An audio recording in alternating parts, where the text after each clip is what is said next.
Welcome to शाश्वत academy Pune. मी महेश पाटील. आज group C men's 2022 चा पेपर पार पडला. ॲज युजल मी सांगितल्याप्रमाणे की नवीन सिलेबस, नवीन पॅटर्न, नवीन प्रश्नांची मांडणी जी आजही प्रश्नपत्रिकेमध्ये दिसली. 2023 इथून पुढे 2023 ची मेन्स असेल, ज्यांना आउट ऑफ 50 40 प्लस पाहिजे असतील त्यांनी या नवीन स्वरूपाच्या बदललेल्या पॅटर्ननुसारच शिकून पुढे जायचं आहे.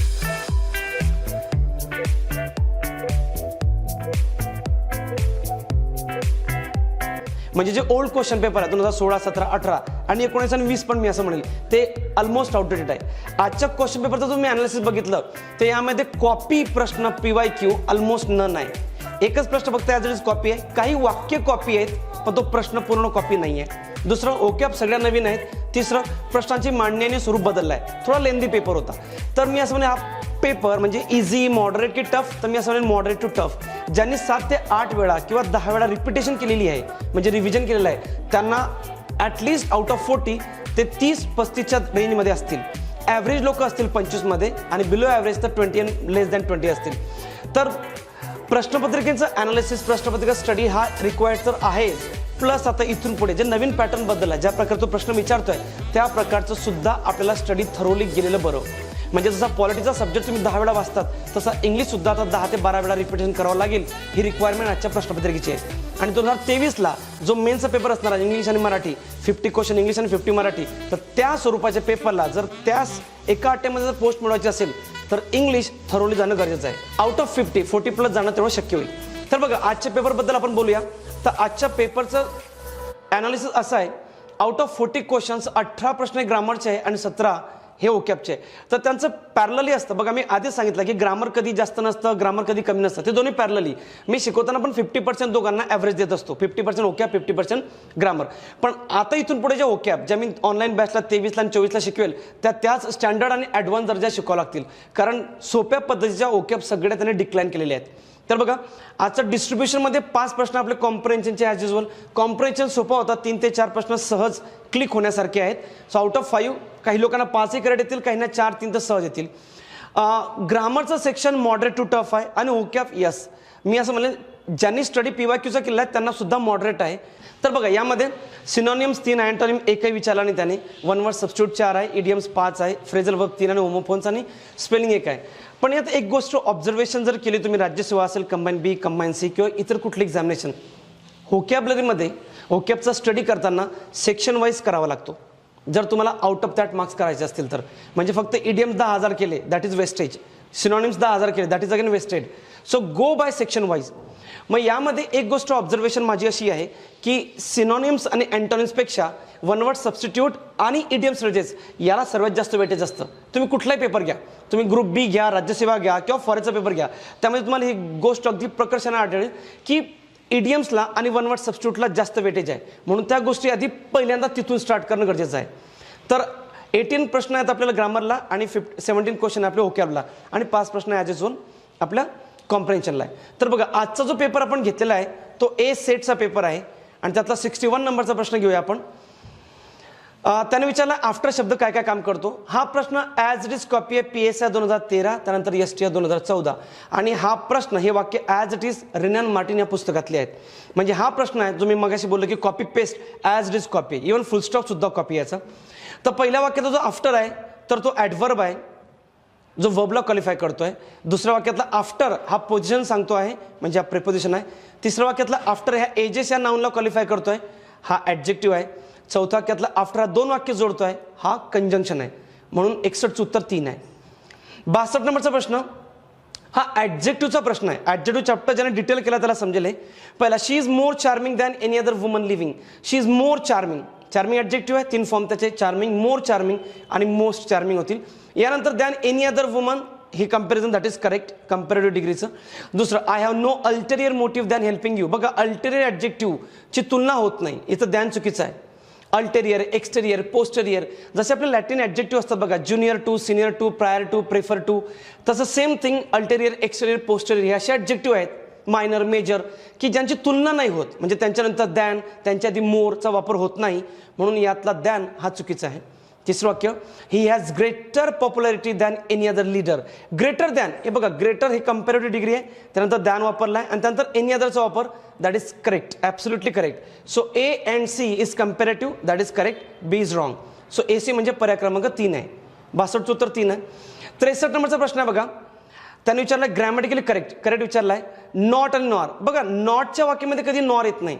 नॉटच्या वाक्यामध्ये मी ऑर येतो. मी असं म्हणलं की I do not smoke or drink. Nor नाही येत. नॉर केव्हा येतो जर नायदर असेल तर नेव्हरच्या वाक्यामध्ये पुन्हा ऑर येतो, नॉर नाही येत. I never drink or smoke. Never or not or अशी ती जोडी आहे. नॉट नॉर नाही होणार ते.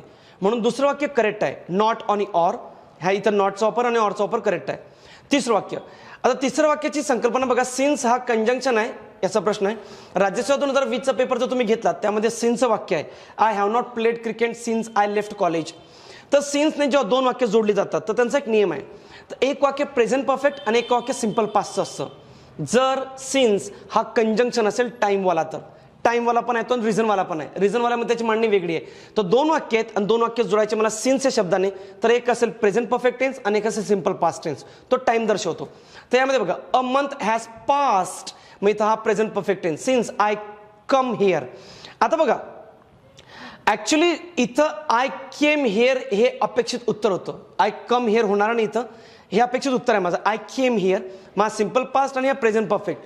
चौथं जे वाक्य आहे a month pass since I am coming here. इथं एम कमिंग तर चुकीचं आहे उत्तर.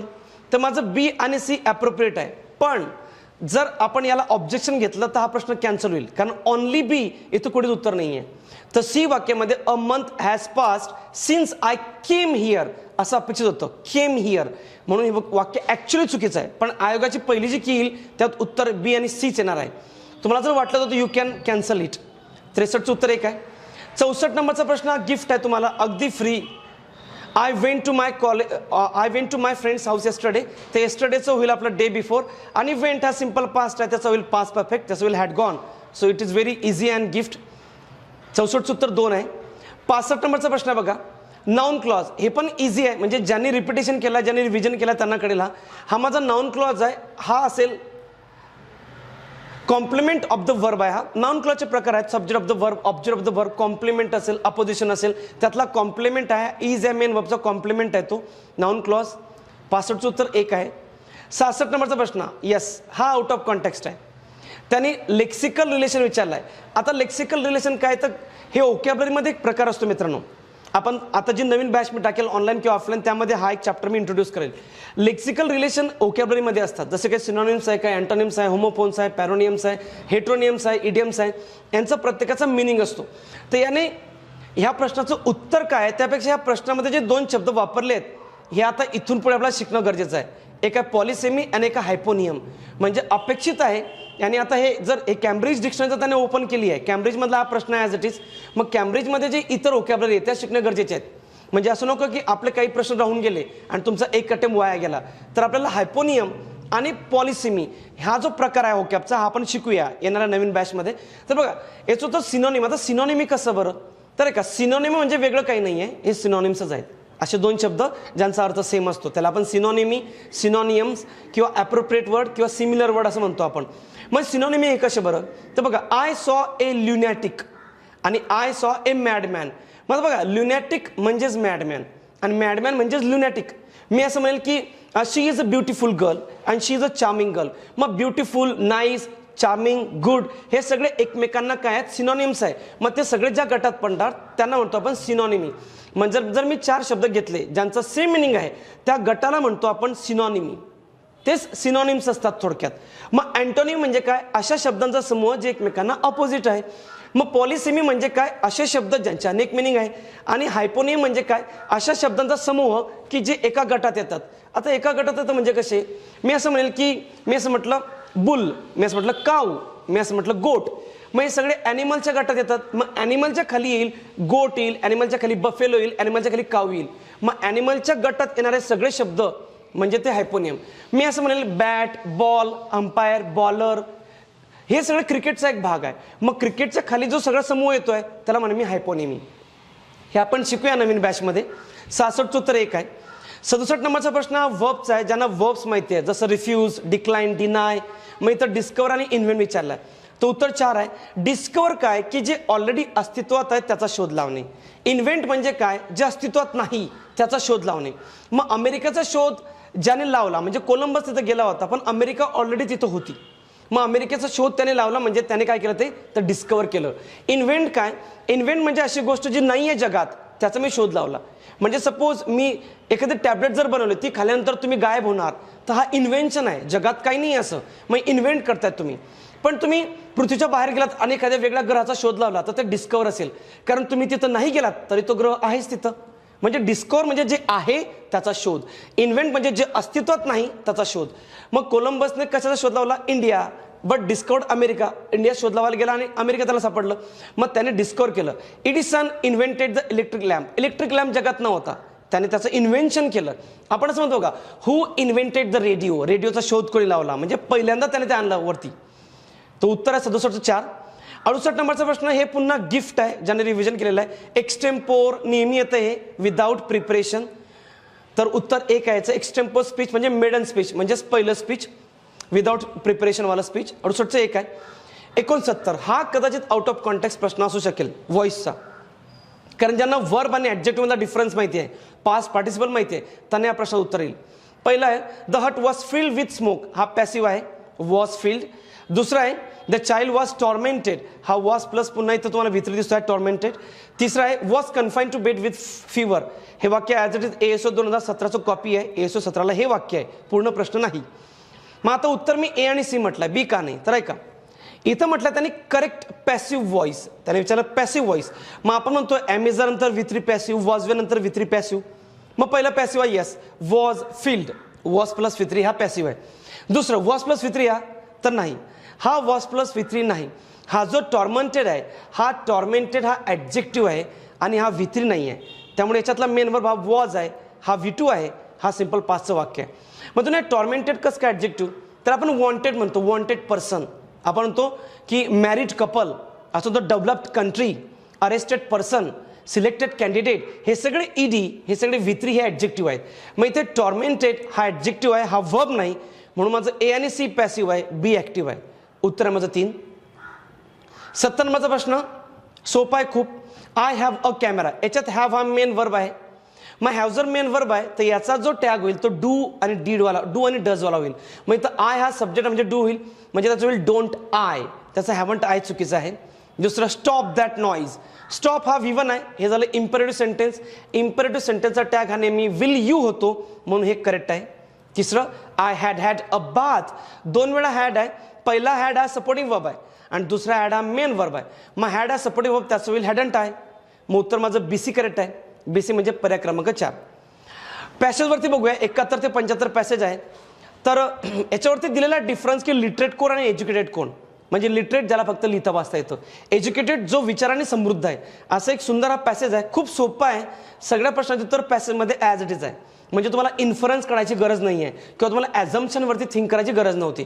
त्यामुळे या 4 ते 5 यांना अपेक्षित आहे. हे जे मी कलर केलेले आहेत पॅसेजमध्ये, हे त्याची उत्तरं आहेत. ॲक्च्युली मी मुद्दाम कलर करून दिलेले ते की जेणेकरून तुम्हाला सर्च करायला वेळ लागणार नाही. तर हे कलर केलेले उत्तर आहेत ॲक्च्युली प्रश्नांची. तर पहिला प्रश्न, true education is means of self realization आहे पॅसेजमध्ये. 72 नंबरचं, the true happiness lies in self realization, हेच उत्तर आहे. तिसरं, with the support of education we can achieve self realization, education आहे. आणि 74चं आहे बघा, what is the strength of the nation. Strength कुठली आहे तर sum total of the strength people. आणि 75 the liability of the nation, शेवटची जोड आहे ही पॅसेजची, poor, illiterate and backward class. 75चं एक आहे. 76 नंबरचा प्रश्न आहे, catch the opportunity when it comes. आता बघा, कॅच म्हणजे मिळवणे, ग्रॅब करणे, अचीव करणे. तर पहिला जो सीज शब्द आहे, सीज, हे होमोनियमचा प्रश्न आहे. एक शब्द किंवा अनेक शब्द ज्यांचा उच्चार एक असतो, अनेक शब्द ज्यांचा उच्चार एक, त्याला आपण होमोनियम्स म्हणतो. सीज, हा सीज म्हणजे काय तर एखादा तट किंवा एखादा तुम्ही बंधारा बांधला त्याला म्हणू आपण. सीज म्हणजे काय की एखादा प्रोटेक्टेड एरिया किंवा एखादे आर्मी मेन असतील त्यांनी प्रोटेक्ट केलेला एरिया असेल त्याला सीज म्हणतो. दुसरा सीज आपण म्हणतो बघा, cease fire agreement between India and Pakistan 2003. Cease fire म्हणजे काय, थांबवणे, स्टॉप करणे, सीज करणे, हा थांबवणे.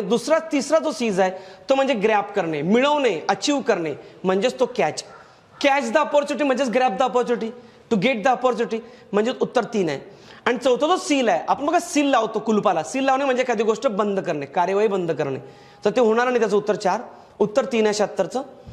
77 नंबरचा प्रश्न पुन्हा बघा, आउट ऑफ कॉन्टेक्स्ट. याला जर तुम्हाला माहिती नाही फ्रेझल वर्ब म्हणजे गोची, आस्क, पुट, कट, ब्रिंग, ह्या डिटेलमध्ये आणि एकाच फ्रेझल वर्बचे मल्टिपल मिनिंग असतात. ते डिटेल करायचे. याच्यावरती 3 प्रश्न आले म्हणजे अपेक्षित आहे 2023च्या मेन्सला सप्टेंबरमध्ये 3 ते 4 प्रश्न अपेक्षित असतील. आणि 3-4 प्रश्न करेक्ट येण्यासाठी आपल्याला फ्रेझल वर्बेज चॅप्टर डिटेलमध्ये शिकावं लागेल. डिटेल म्हणजे मी माझ्या शब्दावरती मी मुद्दाम एम्फसाइज करतोय. खूप अगदी काटकसरीने अगदी काटेकोरपणे सूक्ष्म नजरेने बघावं लागेल ते. कारण याला टुक्का पण लागला तरी तो करेक्ट येत नाही. तर बघा पहिला you will need to dash the subject in greater details. त्याचं उत्तर गो इन टू म्हणजे काय की एखाद्या गोष्टीमध्ये अजून डिटेलमध्ये जाऊन त्याचा स्टडी करणे, म्हणजे एखादी गोष्ट खूप डिस्कवर करणे, एखादी गोष्ट खूप कम्प्लिटली होलसम त्याला स्टडी करणे. 4 उत्तर आहे. मग गो डाऊन म्हणजे काय, एखादी गोष्ट खाली जाणे. मग मी असं म्हणतो prices of petrol are going down. Go for म्हणजे काय choice. I will go for coffee and they are going for tea. Choice असतं. गो इन फॉर म्हणजे काय की एखाद्या गोष्टीमध्ये इंटरेस्ट दाखवणे. प्रत्येकाचे मल्टिपल मिनिंग आहे. तुम्ही जर डिक्शनरी घेतली एखादी ऑक्सफर्ड घेतली किंवा कॅम्ब्रिज, त्याचे मल्टिपल मिनिंग येतात. ते वाक्याच्या अर्थानुसार शोधावं लागतात की कुठला तिथं फिट बसेल. तर 77चं उत्तर 4 आहे. 78 हा वन वर्ड सबस्टिट्यूटचा प्रश्न आणि हा एकही कॉपी नाही आहे. पहिल्यांदा त्याने वेगळे वन वर्ड सबस्टिट्यूट बाहेर काढलेत. तर बघा लॉस ऑफ मेमरी तर ते होईल आपला ॲम्नेशिया आजार आहे. Loss of memory. Loss of voice तो जे अफोनिया. बघा फोनेटिक्स फोनिया फोन बोलणे आवाज म्हणजेच loss of voice. Number next a spiritual power given by God. Charisma आपण तो काय एवढा करिश्मा करणारा देव तुझ्यावरती, दॅट इज चरिस्मा. आणि song in praise of God भजन कीर्तनाला आपण काय म्हणतो हिम, त्याला आपण हिम म्हणतो. तर उत्तर 1 आहे. 78चं उत्तर 1. 79 नंबरचा प्रश्न आहे the house has Outlast the war.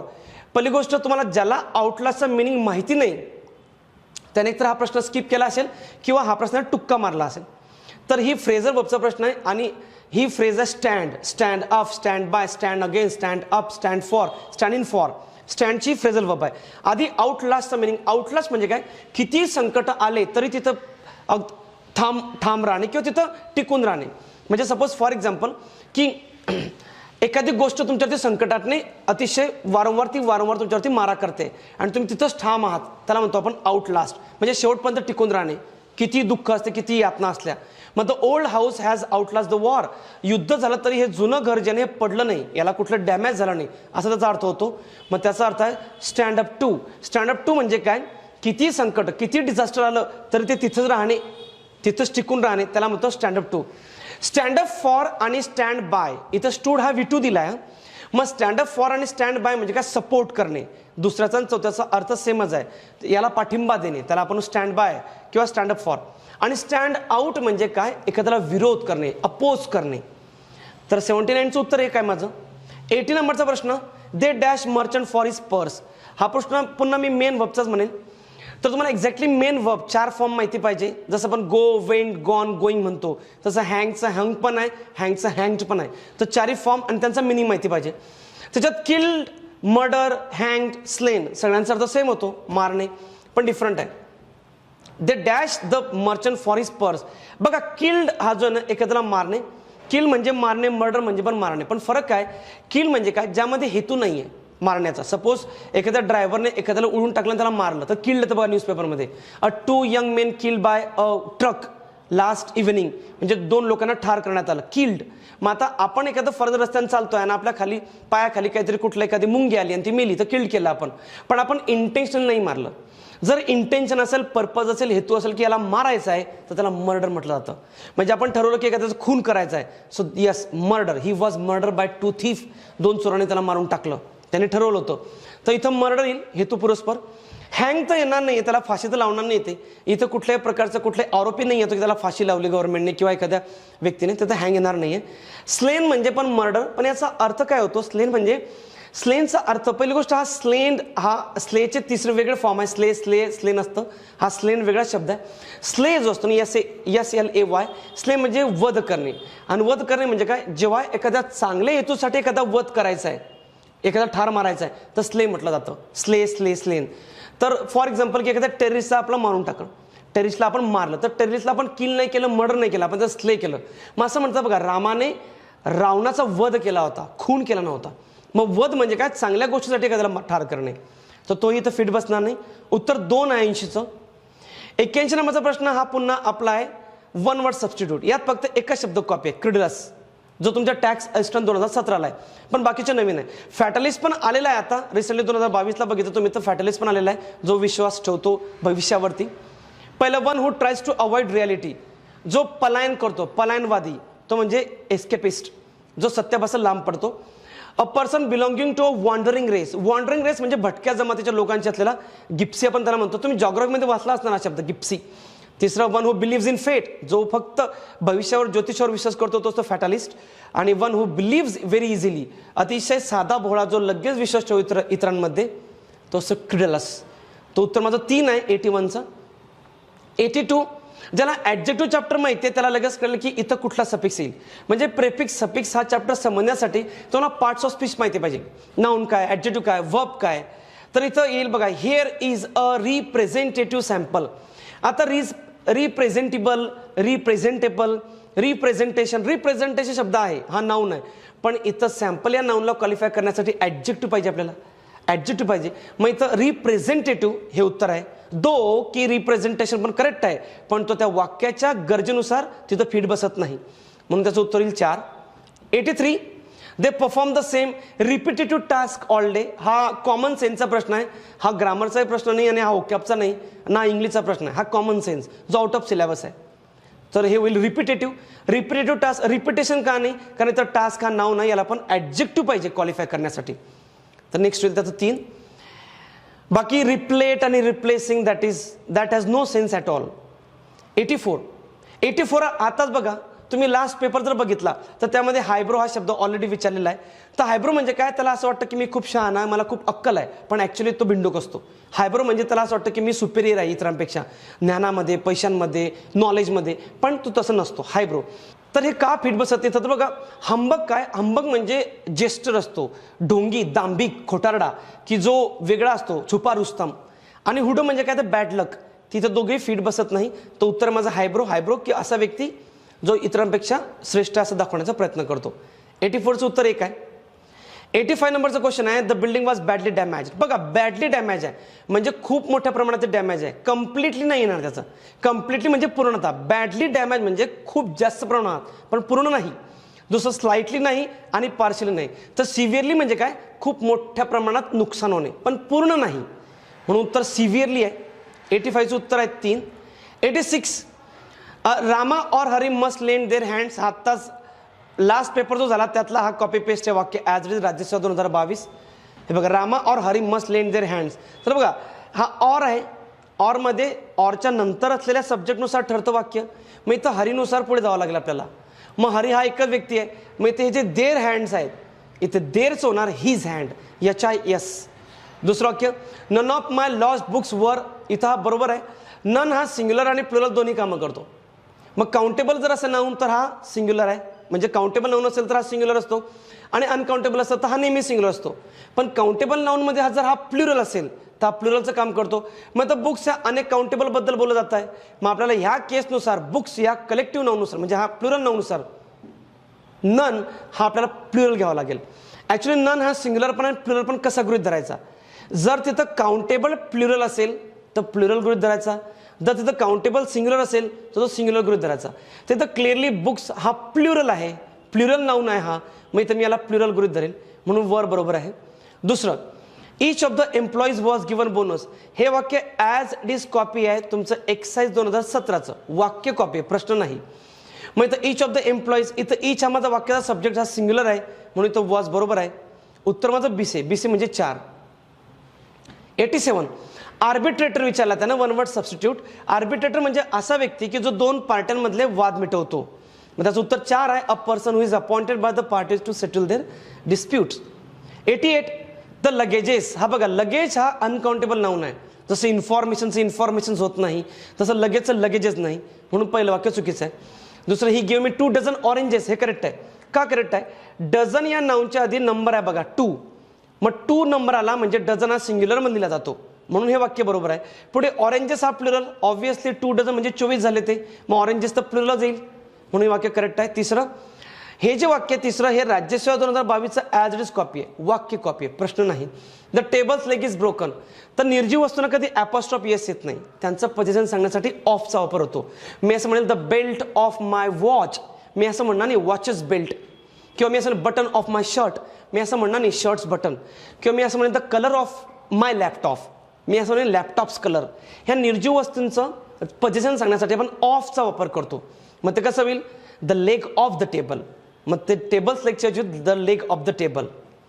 चौथं, for goodness sake forgive me. बघा इथे हे करेक्ट का आहे सांगतो. बघा एखाद्या शब्दाचा शेवट जर ES किंवा Sने होत असेल तर त्याचा पोझिशन सांगण्यासाठी फक्त ॲपॉस्ट्रॉफ वापरतात, ES जोडत नाही. आता हे कसं, बघा मी जर म्हणेन आर्किमिडीस, हर्कुलिस. आता आर्किमिडीसचं मला जर सिद्धांताबद्दल बोलायचं आहे तर आर्किमिडीसचा शेवटी ES येतो, तर मी फक्त ॲपॉस्ट्रॉफ जोडेल, पुन्हा ES जोडणार नाही. म्हणजे मी जर असं म्हणेल की राहुलची आई, मग मी राहुल्स ॲपॉस्ट्रॉफ आणि ES पण जोडेल, कारण राहुलचा एंड L ने होतोय. पण जर एखाद्या शब्दाचा शेवट ES किंवा S ने होत असेल आणि त्याचं जर पोझिशन सांगायचं असेल तर त्याला फक्त ॲपॉस्ट्रॉफ जोडतात, ॲपॉस्ट्रॉफ आणि ES जोडत नाही. मग हर्कुलिसचं मला काम म्हणायचं आहे, हर्कुलिस टास्क, तर मी फक्त ॲपॉस्ट्रॉफ जोडेल, ES नाही जोडणार. मग हर्कुलिस म्हणजे शेवटी ES, ॲपॉस्ट्रॉफ आणि टास्क. मग इथं पुन्हा बघा गुडनेस आहे ना, हा डबल ES आहे इथं शेवट एंड. मग इथं मी फक्त ॲपॉस्ट्रॉफ जोडलाय, पुन्हा ES जोडला असता तर हे इनकरेक्ट राहिलं असतं. म्हणून हे वाक्य करेक्ट आहे. So my answer is B and D. BD म्हणजे पर्याय क्रमांक 2. 89 नंबरचा प्रश्न बघा, स्पेलिंग. पहिली गोष्ट, स्पेलिंगसाठी काय करावं. PYQ सगळं घ्यायचं जिरेर पुस्तकातनं, स्पेलिंगचं चॅप्टर उलटं मारायचं, 10 वेळा वाचायचं, त्याला संपलं चॅप्टर. याला काही वेगळा काही रूल नाही आहे. हे बघा, हे रेमिनिसन्स, सॅनेटोरियम, डिझास्टर्स आणि कंपल्सरी, तुम्ही PYQ बघा सगळे त्यातले कॉपी पेस्ट आहे. पण कॉपी करताना तो एकच प्रश्न ॲज इट इज कॉपी करत नाही, यातला एक स्पेलिंग, यातला एक स्पेलिंग, त्यातला एक स्पेलिंग. मग तुम्हाला ते स्टडी करायचं त्याचा माइंड. तुम्ही सगळे PYQ नीट जरी स्पेलिंग केले तरी ते चॅप्टर तिथं संपलं असतं. एक प्रश्न तर यावरती येतोच, पण याला काही रूल नाही आहे की इथं E आला की T लिहायचा, T आला की P लिहायचा. तो कॉमन सेन्सचा प्रश्न आहे. मग PYQ करा आणि याच्यावरती मास्टर मिळवा. 89चं उत्तर 2 आहे. 90 नंबर थोडा कन्फ्युजिंग आहे. I would not say confusing but I would say ambiguous. हा संदिग्ध प्रश्न आहे, याचं उत्तर दिलं नाही आहे खाली. 10चा प्रश्न आहे हा. They are preparing lesson for the ensuing examination. Ensuing म्हणजे येणारी परीक्षा, भविष्यातील परीक्षा. They are preparing, present continuous tense आहे, वाक्य बरोबर आहे, म्हणजे ते येणाऱ्या परीक्षेसाठी अभ्यास करत आहेत. दुसरं वाक्य, Ranjan is doing this important work for the last 5 days. For the last 5 days आहे, क्रिया गेल्या 5 दिवसापासून सुरू आहे. मग यामध्ये मला बीनचा वापर पाहिजे. मग इथं इजच्या ऐवजी येईल has been. So Ranjan has been doing this important task work for the last 5 days. म्हणून वाक्य चुकीचं आहे, बी. सी वाक्य, the examinees stopped writing when the invigilator entered the hall. आता बघा इथं ते त्याने काय म्हटलं, the examinee stopped writing when the invigilator entered the hall. इथं दोन्ही सिंपल पास्ट टेन्स आहे आणि हे करेक्ट आहे वाक्य. जेव्हा दोन्ही घटना एका पाठोपाठ एक घडतात, म्हणजे मी दगड मारला आणि पक्षी उडाले, शिक्षक वर्गात आले, विद्यार्थी उभे राहिले, तर दोन्ही क्रिया एका पाठोपाठ असतील तर दोन्ही सिंपल पास्ट असतात. हे वाक्य सुद्धा करेक्ट आहे. म्हणून A आणि C अपेक्षित उत्तर आहे, B चुकीचं आहे. तर इथं AC ऑप्शन नाही आहे. त्यामुळे आयोग इथं देणार असणारे कदाचित उत्तर तो A देईल किंवा BC देईल, कुठलं तरी देईल, 2 किंवा 4 उत्तर देईल. पण हा प्रश्न कॅन्सल होईल. तुम्ही पाठवलात तर कॅन्सल होईल, कोणीच नाही पाठवला तर कॅन्सल होत नाही प्रश्न. आयोग तेच उत्तर ठेवतो. 90 नंबरचं question answer, no answer at all. 91 नंबरचा क्वेश्चन आहे, अनइनहॅबिटेबल. इनहॅबिटेबल म्हणजे काय, राहण्यास योग्य, आणि अनइनहॅबिटेबल म्हणजे काय की राहण्यास अयोग्य. उत्तर एक आहे याचं. हा सिनोनिमचा प्रश्न आहे. 91. 92 Zenith of the power, he idiom आहे. झेनिथ ऑफ द पॉवर म्हणजे काय, जेव्हा तुम्ही एखाद्या पोस्टच्या अगदी टॉपला असतात तेव्हा त्याला म्हणतात झेनिथ ऑफ द पॉवर, मग टॉप पोझिशन. उत्तर एक आहे 92चं. 93 नंबरचा क्वेश्चन आहे, खूप सुंदर म्हणाई, a silver lining in a dark cloud.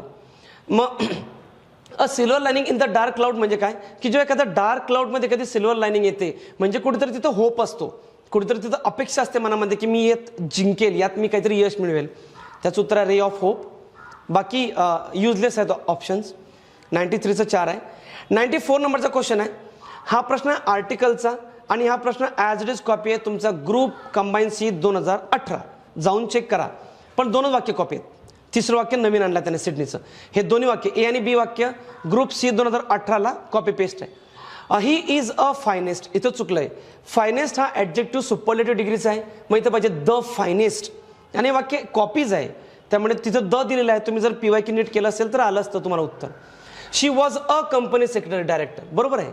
Company director तिथं दिलेलं आहे द 2019च्या पेपरमध्ये. कुठली पोझिशन असेल तुमची पदाची, तर त्याची अ येतो. अ writer, a director, a player, a manager, ते इथं अ कंपनी डायरेक्टर हे करेक्ट आहे. तिसरं, Sydney is the capital city, बरोबर आहे. द कॅपिटल करेक्ट आहे, कॅपिटलच्या आधी द येतो. The capital city of New South Wales. मग BC is my answer. BC म्हणजे 4 पर्याय 94चं. 95 ॲट होम. ॲट होम म्हणजे कम्फर्टेबल वाटणे.